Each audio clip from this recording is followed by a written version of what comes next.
Hello, and welcome to a new podcast series called Loco Chronicles. I am Midland Productions, as you can hear, and I have two of my friends here. Introduce yourselves.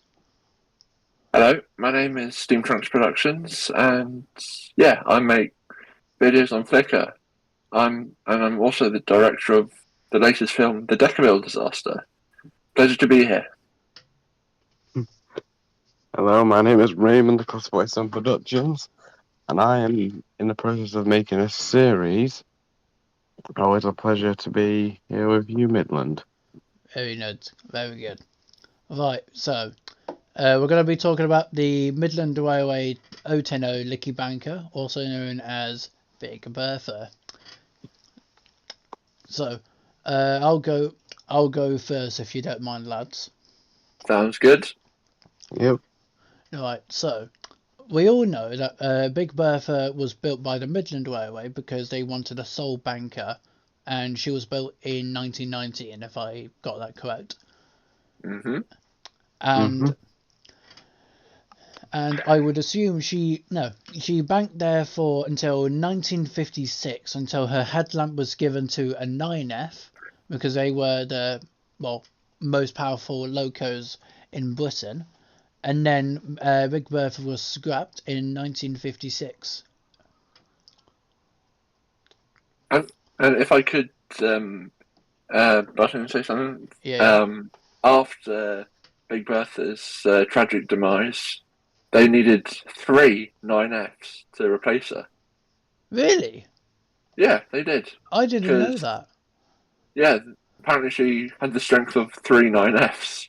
So I was quite surprised when I first heard that, but yeah. Didn't before her, but didn't before her. I think it was in a I think it was in a Britain or British Path documentary or bit of a series. I think it was in 1958 or 1957. They Hmm. had a clip of a 9F banking a train for a Black Five going up the Licky Hill and then going back down, and then there was a Hmm. prairie tank helping up, and then there was like 2, 3 ginties as well. So That's right, yeah. it was a mix of a compilation because if I remember correctly, two and three different two or three ginties is the equivalent of a 9F, but a large prairie that's a bit of a mix there. It's like a large prairie and then a 1361 class.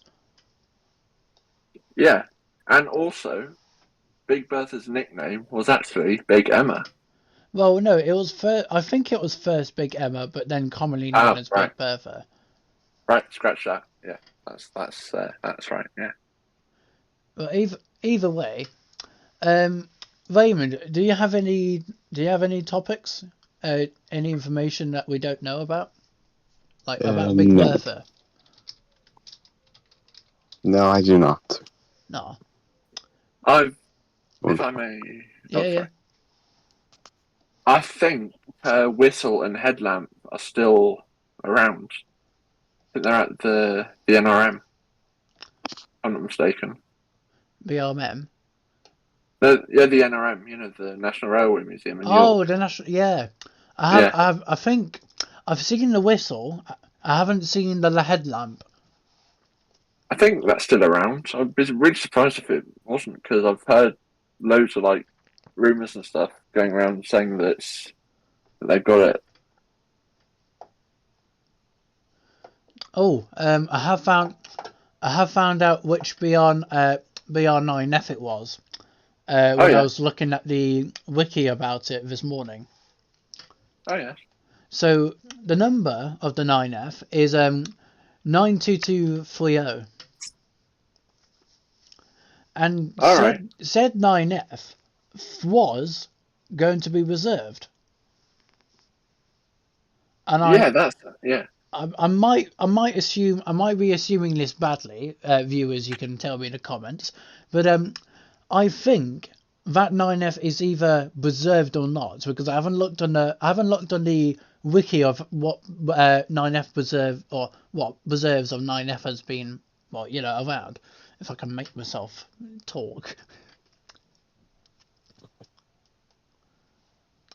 But before that night, before 92230, another 9F took over that had the headlamp from Bertha, right. which was 92079.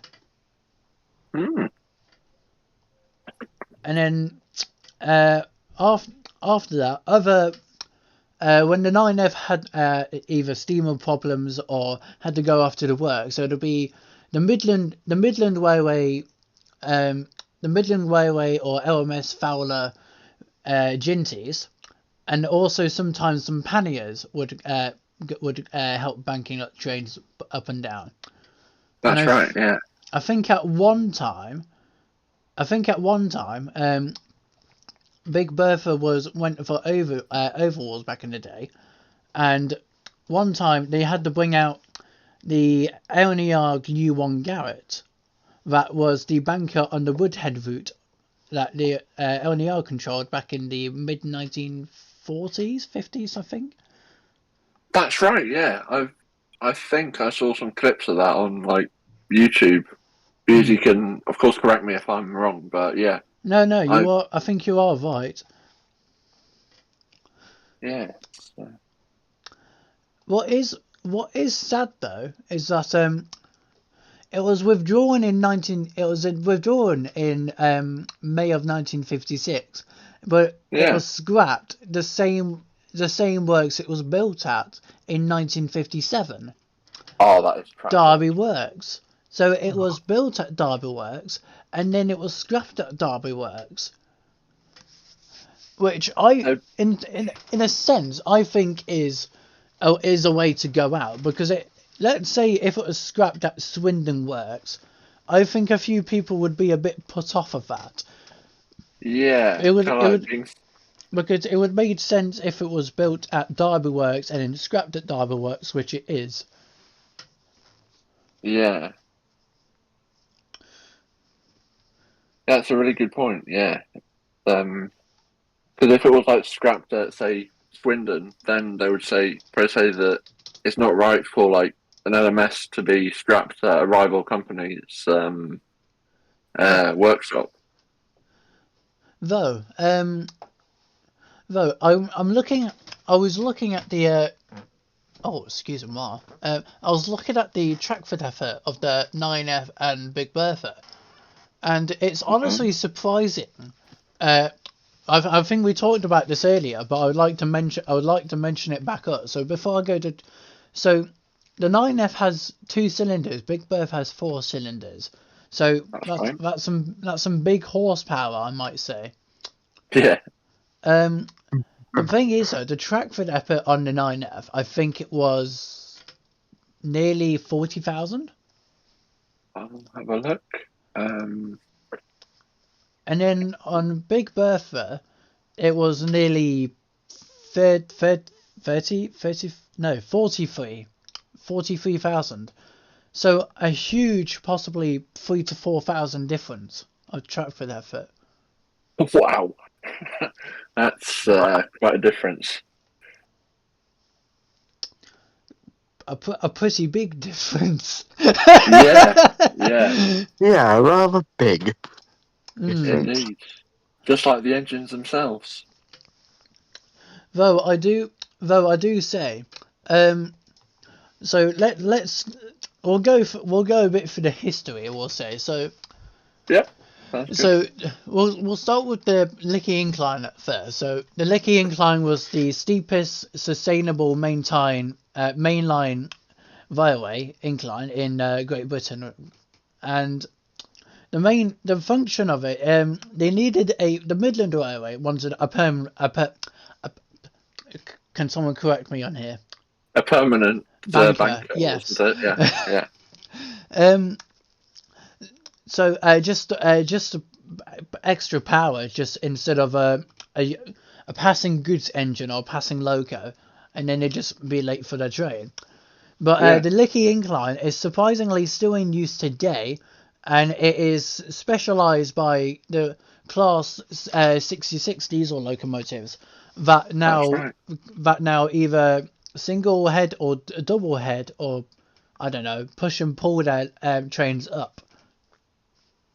I think they actually might have both as well. Like, I think I've seen some videos where there are two 66s at the front and then one at the back. Oh yeah. So I don't know if there's like a resident engine there still, like a resident Class 66, but I wouldn't be surprised if there was, because that's just, yeah, that would just be good planning, really. Quite good planning, I will say. Yeah. You want to say anything about this? You want to say anything about this, Raymond, before we move on? No. Sure. Yeah. No, right, lad. Right. So the numbering, we'll say, the numbering on Big Bertha. So when she was built at Derby Works and then put into service in 1919, her numbering was 2290. And then she was renumbered in the RMS days from 2290 from the Midland region to 22,290.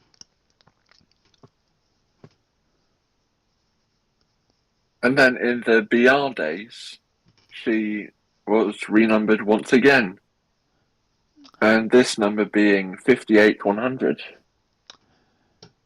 Which again, I think it puts me off a bit, because Yeah. being numbered into 2290, that makes sense. If I can speak, 22,290, that makes sense. But BR, like, okay, British Railways, they had a weird way of numbering their engines, I will say. But Yeah, most of the Great Western region kept their own original numbers. Although that's right. some newer Great Western engines, they just had their numbers replaced. Like, if I remember correctly, I might correct me if I'm wrong on this, Raymond, but if I'm right, some of the Great Western castles, some of the newer ones, they had a replacement of their numbers. I think so. Like they kept older number plates around from the older locos, and then put them on new ones. So it confuses the it would confuse the Wikipedia a bit. Yeah. Right, let's see. Specifications. So I'll start off with saying we all know that Big Bertha has 4 cylinders, but only a set of 2 were piston valves. And under the smoke box was fitted with 2 inside cylinders, and then on the outside was 2 outside cylinders. That's right, yeah. And then because the steam flow of the whatever I was about to say there, because of the steam flow, it was a bit poor. So they had to put some, I think, steam ports inside as well, just to get the Big Bertha to steam properly. And I think, I might be wrong, but I think there was another 010 wheel arrangement, and I think what this was in Italy, Italian 010 class 460, I think, for either it's for 460 or 470. I don't completely remember, but I do know that it says this morning the complete drawings of Big Bertha is stored at Derby. So it's possible we could have a replica of Big Bertha. Yeah. Hang on, you said you said there was this Italian engine that was preserved. No, I didn't say it was preserved. I said the Italian. I think the Italian. I don't know its Loco class. I think it was either a class 460 or a class 470. 470, because I've actually seen that engine in real life, like when I was Really? in Italy. Yeah, I can try and find a photo of it. Well, Um, only we can actually see that. That's the thing. yeah, but if you guys want to see what it is, look up Italian Railways locomotive 470, and it's at the Technology Museum in Milan. Make sure we haven't butchered that because I definitely would have butchered that. Yeah, I'm sure I butchered that too. No. Right. Anyway, What else have we? What else have we covered over before we end this? Because it's a pretty short, pretty short podcast, I will say. But here's the thing: yeah, there isn't much to go on Big Bertha. This is the thing. If there was a replica of Big Bertha, but I do know this because of an old friend. It has a pulling power of a 4F, but it has the pushing power of two 9Fs, or a that's 9F and a amazing. pannier. Wow. So it's pulling power quite badly, but pushing it can well make up the pushing power. Although I don't think anyone know or recorded the top speed of that engine, although it was only built for banking. Yeah. Well, yeah. What, Also, I think maybe we should talk about it has been in the media quite a bit. It's been so it's Is, one is example is the Dave Golder song with the same name, Big Bertha. Oh yeah, yeah. So I don't know if anyone who doesn't know Dave Golder. Dave Golder was a retired fireman. I don't know for what, but I know for British Railways. Yeah. Sung a song about Big Bertha, which it's very catchy, Oh, and I think we can all here recommend that it's worth listening to. yes, definitely. okay. Right, I think if we don't have any more else, if we don't have anything else to say, I think we should end the podcast. Sounds good. Sounds good to me. Right. And I would like to say thank you very much for having me on the podcast. I've had a really nice time on here. Yep. Same here as well. So viewers, thank you for listening to the podcast, Loco Chronicles. We hope to see you soon.